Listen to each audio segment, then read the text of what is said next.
Hey everyone, and welcome to After the Poison. So today we're going to explore Intimacy OS, the operating system for simulated closeness, and also what I'm calling intimacy as a service. Think about it. For centuries, humanity has collectively struggled with the messy, unpredictable, and frankly exhausting burden of human relationships and human love connections. The awkward silences, the mismatched expectations, the rejection, and all that terrifying vulnerability. Well, what if I told you we finally engineered all of that away? Let's take a look at the pitch for Intimacy OS. You are pitching the ultimate dream of a completely frictionless life, a world where digital platforms offer you a perfect, customized, rejection-free facsimile of connection.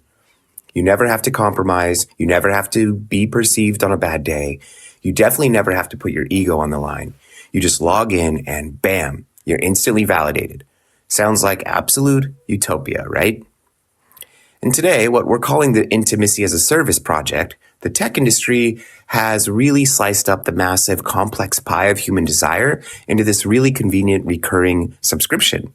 If you want the thrill of possibility, dating apps have the whole endless swipe craving covered. Need access and proximity? OnlyFans gives you a front row seat. Need interactivity? The thrill of someone actually saying your name on a screen? Cam sites offer exactly that for a few tokens.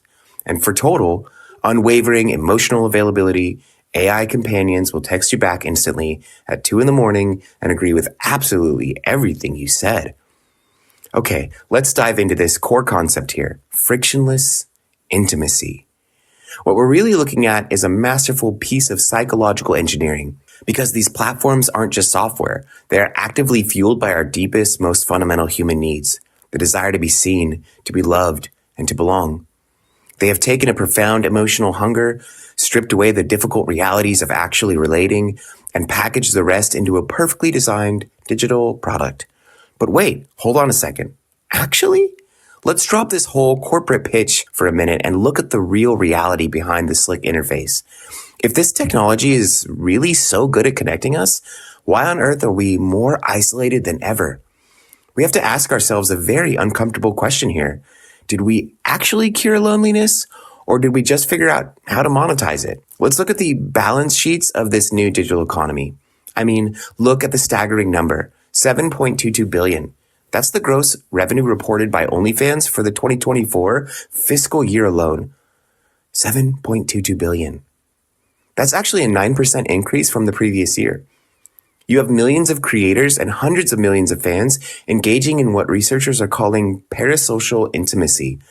This is an incredibly lucrative business model. Now contrast that staggering success with the incredibly dark reality, $1.14 billion.